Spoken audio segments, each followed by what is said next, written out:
Assalamu alaikum, dear students, dear viewers. Hope all of you will be fine and your time will be going good.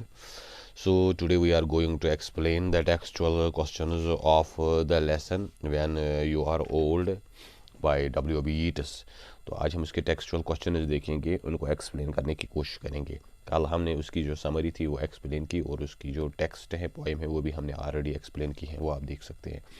सो इससे पहले हम glossary देखेंगे। Glossary में कुछ words आए हैं वो हम देखेंगे। तो then there is first word is, जो इसमें एक एक्सप्रेशन है, that is full of sleep.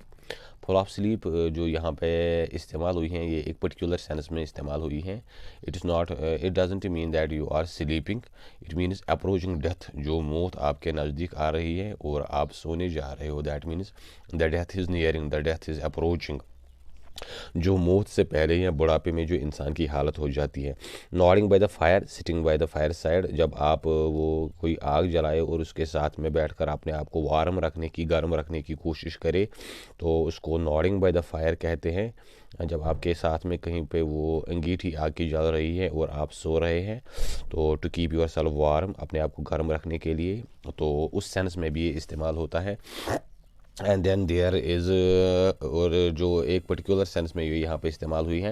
And slowly red जो यहाँ पे पोइम में इस्तेमाल हुए हैं, द पोइम ऑफ यीट्स, जो यीट्स की पोइम है, जो उसकी पोइट्री है।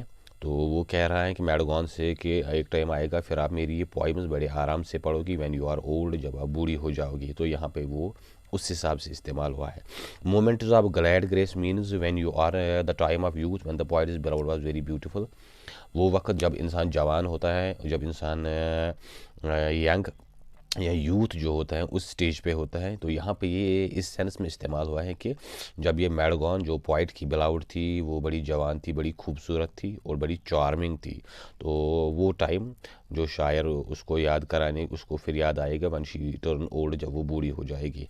Pilgrim soul means pure heart, जो इंसान का रूह होता है, जो इंसान का दिल होता है, जो बड़ा साफ़ होता है।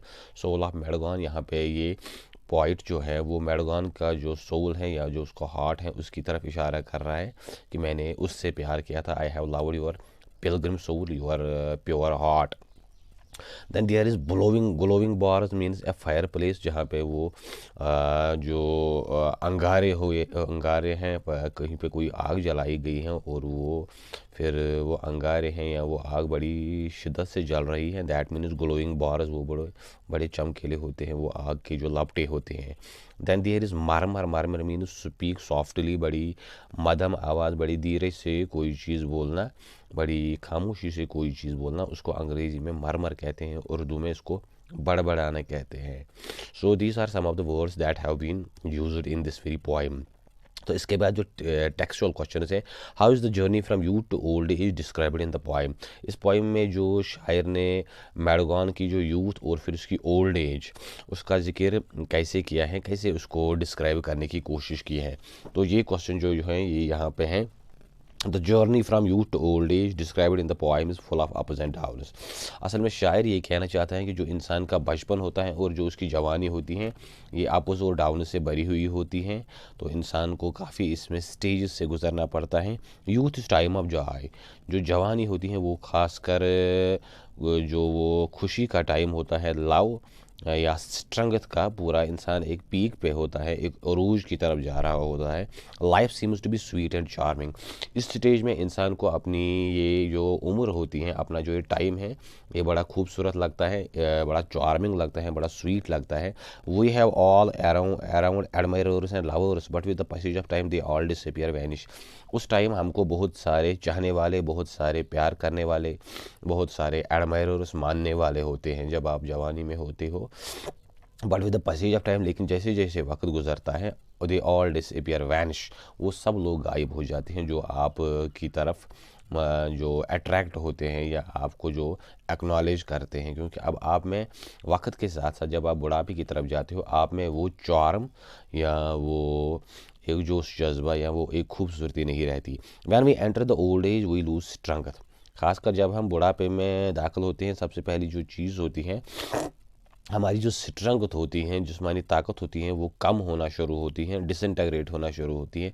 Our hair turn is grey, हमारे जो बाल होते हैं they turn is grey white, वो सफ़ेद होना शुरू हो जाते हैं। And we lose soft look of our eyes, और जवानी में जो हमारी एक सॉफ्ट लुक होती है, एक चार्म होती है, एक खूबसूरत होती है, तो वो चीज़ धीरे धीरे ख़त्म हो जाती है, हम में अब वो चीज़ नहीं रहती है।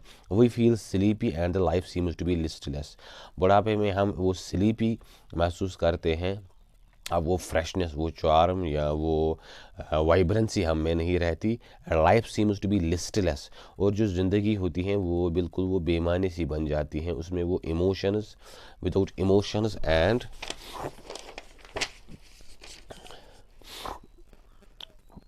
विदाउट इमोशंस एंड सेंटिमेंट्स, जो हमारी जवानी होती हैं उसमें अब वो सेंटिमेंट्स, वो जज्बात, वो एहसासात अब उस तरह से नहीं रहती, उसमें वक्त के साथ साथ एक चेंज आ जाती हैं, एक इसमें एक शिफ्ट हो जाता है। There are wrinkles everywhere on our face, हमारे चेहरे पे वो झुर्रियाँ आ जाती हैं, रिंकल्स आती हैं। जैसे आपने पिछले क्लासेस में कहीं पे 8th में वो पॉइंट पढ़ी थी रिंकल्स, तो वैसे ही हमारे चेहरे पे वो रिंकल्स आ जाती हैं। अब हमारे चेहरे की वो सॉफ्ट लुक या वो खूबसूरती अब ज़ायल हो जाती है। And we lose charm in every respect, और हम हर परस्पेक्टिव, हम हर हिसाब से, हर तरफ से जो अपनी चार्म होती हैं, जो खुशी होती हैं, जवानी होती हैं, यूथ होती हैं, या जो एक एन्जॉयमेंट होता है, वो वक्त के साथ फिर ख़त्म हो जाता है, वो नहीं रहता। तो इसका जो सेकंड क्वेश्चन है, what does the phrase full of sleep mean, यहाँ पे जो शायर ने फ्रेज़ की हैं इस पोइम में इस्तेमाल, फुल ऑफ स्लीप, उसका क्या मतलब है। फुल ऑफ स्लीप यहाँ पे ये नहीं है कि आप सो रहे हो या आप वो सोने की पोजीशन में हो, नहीं। The phrase full of sleep means approaching death, यहाँ पे जो फुल ऑफ स्लीप है दैट मीन्स अप्रोचिंग डेथ, मौत जो है वो आप की तरफ आ रही है। And you are nearing the death, आप मौत के करीब हो रहे हो, आप में अब वो जवानी नहीं रही, विच मीन्स एक्चुअली लेजीनेस, जो बुढ़ापे में वो एक सुस्ती आ जाती है, एक वो इंसान में वो शिफ्ट आ जाता है, एंड वीकनेस, और वीकनेस आ जाती है that comes naturally in human beings with the passage of time, जो वक्त के साथ साथ रहती हैं। जैसे बच्चों में जवानी में वो एक वाइब्रेंसी होती है एक बंदे में, एक आदमी में, बुढ़ापे में फिर वो चीज़ नहीं रहती, आप में वो जानदारी या आप में वो एक्टिवनेस, एक्टिविटी वो अब नहीं रहती, आप वो स्लीपी या लेज़ी टाइप के बन जाते हो। Then there is the third question, how is the poet is love different from others, शायर ने अपना जो लव था उसका मैडगान के साथ और जो दूसरे लोग थे उनका जो लव था उसमें कैसे फ़र्क की है, what is the biggest difference, उसमें सबसे बड़ी फ़र्क क्या है।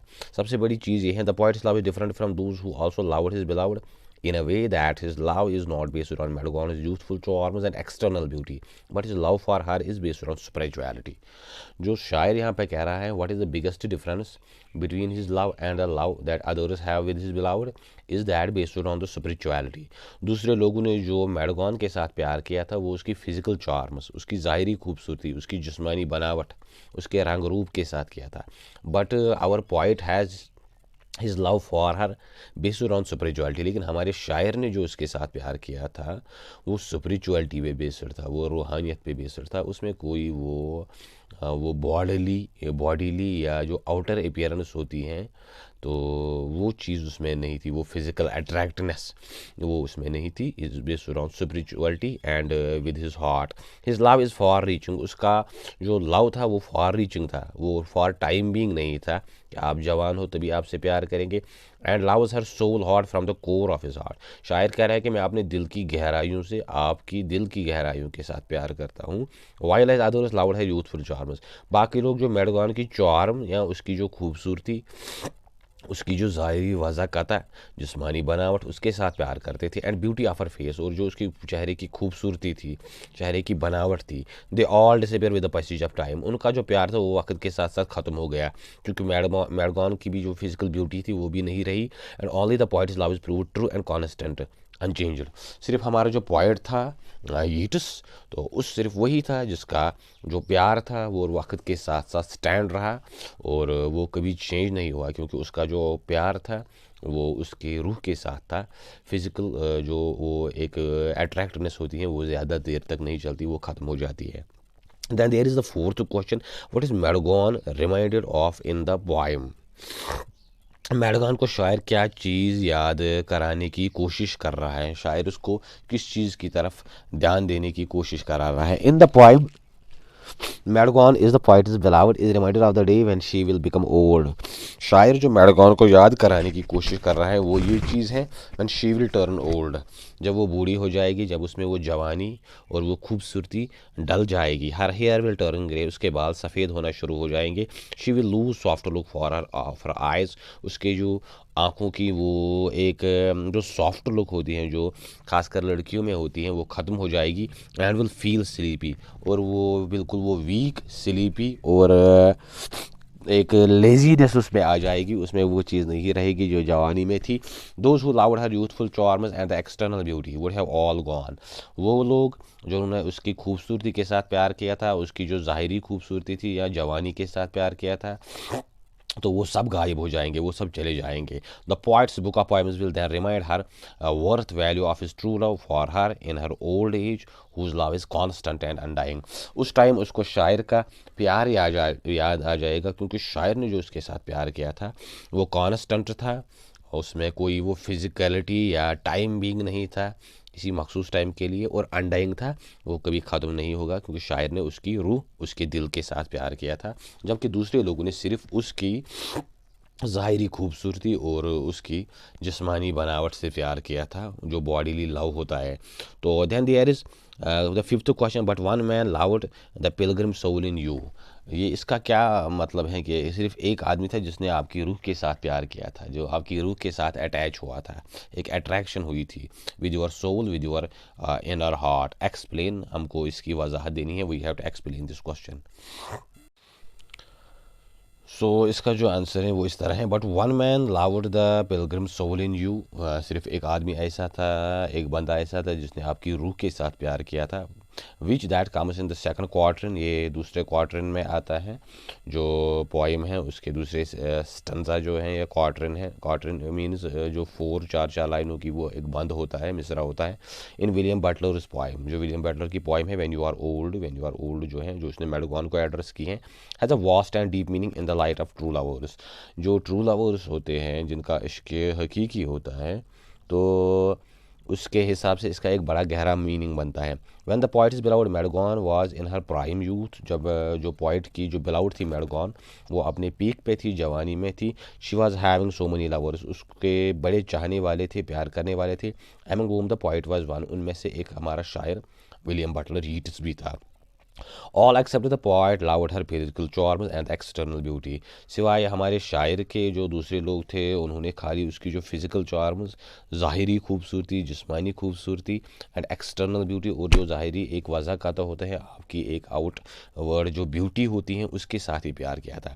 That with the passage of time disappeared, वो वक्त के साथ साथ गायब हो जाती हैं, क्योंकि हर कोई फिर जवान नहीं रहता, बुढ़ापा भी आ जाता है। Because their love was not constant and undying, क्योंकि उनका लव भी तो था, वो कॉन्स्टेंट नहीं था, वो वक्ती तौर पे था, फॉर टाइम बीइंग था, फॉर स्मॉल टाइम था, एंड अनडाइंग, और उसमें वो अनडाइंग वाली क्वालिटी नहीं था, वो डाइंग था, वो ख़त्म हो गया जैसे ही उसकी ब्यूटी चली गई। But it is the poet's love for Maud Gonne which is based on spirituality, लेकिन सिर्फ हमारा शायर यीट्स था, तो जिसकी जो उसका जो प्यार था वो बेस्ड ऑन स्पिरिचुअलिटी था, रूहानियत था, जो कभी ख़त्म नहीं होता।